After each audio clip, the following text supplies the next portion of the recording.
E Maitreya, ele afirma que para realizar as práticas às quais se dedicam com o objetivo de atingir o bem-estar último, a saber, o corpo, as posses, o ambiente, os companheiros de um ser iluminado, né, como se tornar um Buda, tendo aquele corpo saudável, etc., né, um corpo adequado para a prática do Dharma, um corpo humano, né, as posses aqui no sentido de os recursos que vão possibilitar que aquela pessoa tenha tempo para praticar o Dharma, um ambiente adequado, propício para a prática.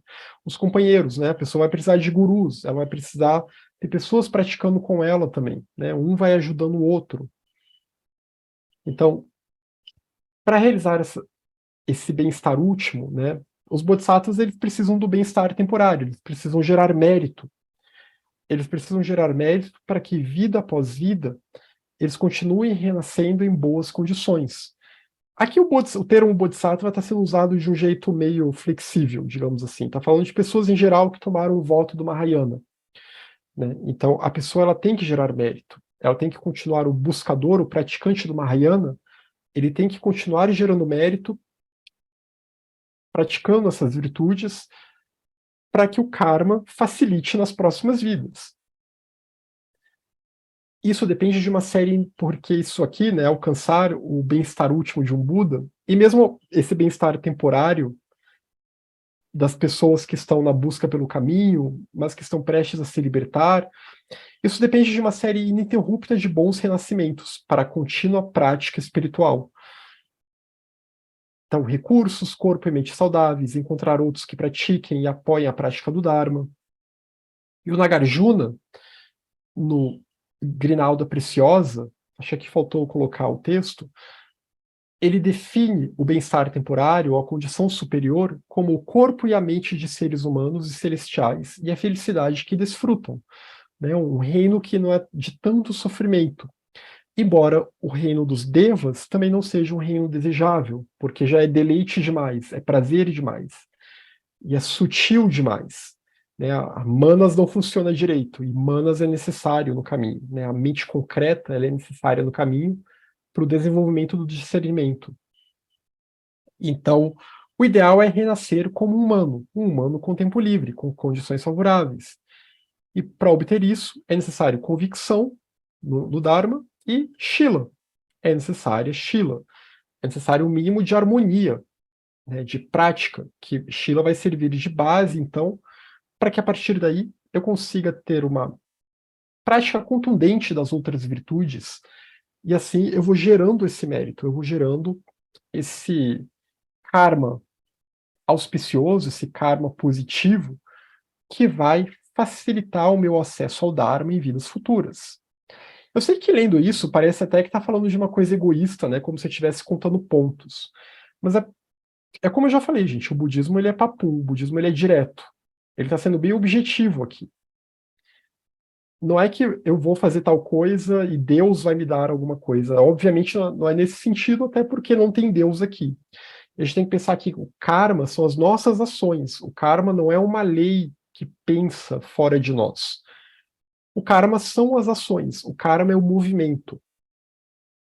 Então, se nós sofremos as consequências negativas de algo, fomos nós que provocamos isso.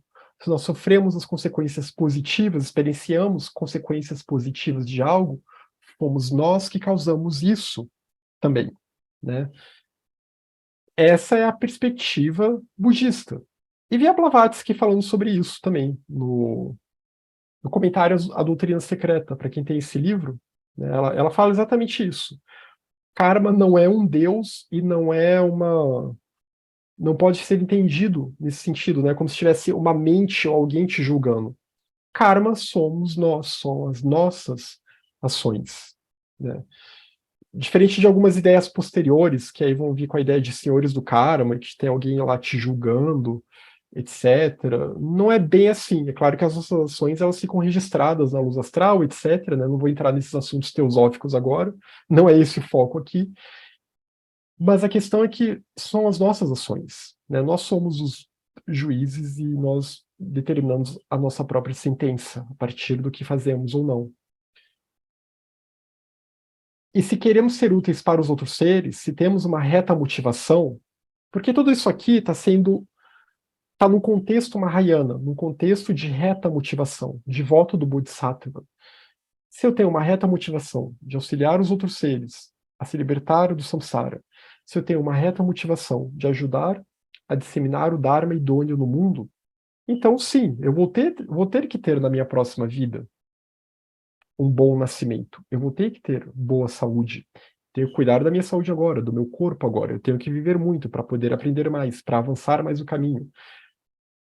Ninguém vai se libertar do samsara vivendo pouco, né? As pessoas têm que ter uma vida longa, em geral, para conseguirem avançar. Claro que pode ter uma vida curta aqui e ali, mas em geral, né, o Buda alcançou o Nirvana último aos 80 anos de idade, né? Então ele teve uma vida razoavelmente longa, né, para poder avançar no caminho. Né? Não é ideal que alguém morra com 30 anos. Então eu tenho que cuidar de tudo isso, né? E eu tenho que garantir que eu vou tentar reencontrar as pessoas de alguma forma com que eu pratiquei, né? Que foram minhas professoras, reencontrar esses elos do passado, para que esses elos possam ser retomados e a prática possa se aprofundar novamente. Porque assim é que se realiza a meta mahayana de auxiliar os outros seres. Então, por isso que é bem pragmático aqui. E pragmático com um objetivo elevado, com uma meta nobre. Segundo os sutras, são requeridos muitos desses bons renascimentos para criar as duas grandes reservas, eu achei o que estava lá no livro, né, as reservas de que são de mérito e sabedoria, para que criar ou acumular, né?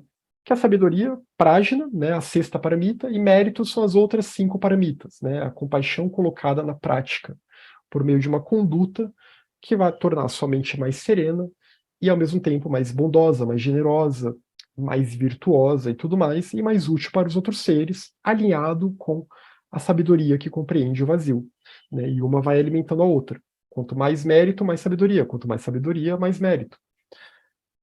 Isso tudo é necessário ao estado de iluminação. Então, a prática das seis perfeições, das seis paramitas, ela assegura que ganharemos condições mais favoráveis para a prática efetiva das ações. Que a gente vai, em vidas futuras, né, conseguir cada vez condições mais favoráveis se nos dedicarmos cada vez mais nesta e nas próximas vidas também às seis paramitas, ao cultivo dessas virtudes. Porque o nosso contínuo mental, né, o nosso fluxo mental, ele vai estar colorido por essas virtudes. Então, nos seus próximos renascimentos, ele vai colher os frutos de ações de corpo, de fala e de mente que foram guiadas por essas virtudes.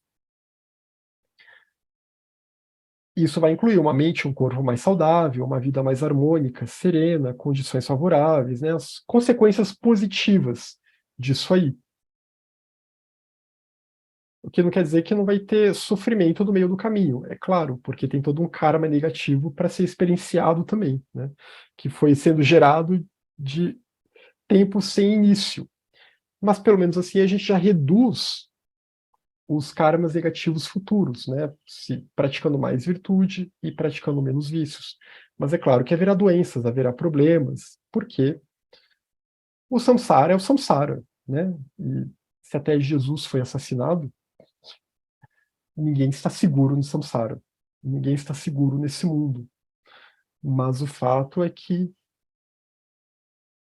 mesmo sofrendo as consequências de um karma negativo, ainda assim a pessoa, a forma como ela vai enfrentar isso vai ser bem diferente de uma mente que está completamente alheia às virtudes, está completamente alheia às seis perfeições, né? Uma mente que não tem plena atenção, que não tem serenidade, que não tem paciência, que não tem entusiasmo, que não tem generosidade. Então, até a forma como a gente vai enfrentar as nossas perturbações e as consequências ruins, as doenças, etc., é bem diferente quando a gente se dedica a seis paramitas do que a forma como a gente tem que enfrentar esses mesmos problemas com uma mente mundana, né? Uma mente que fica sem entender, confusa, que fica sem entender o porquê das coisas, que fica sem entender o porquê que eu tô doente de novo, etc, e blá blá blá, né, o porquê que tem injustiça no mundo e tudo mais. Então, há uma diferença na própria atitude mental aqui também.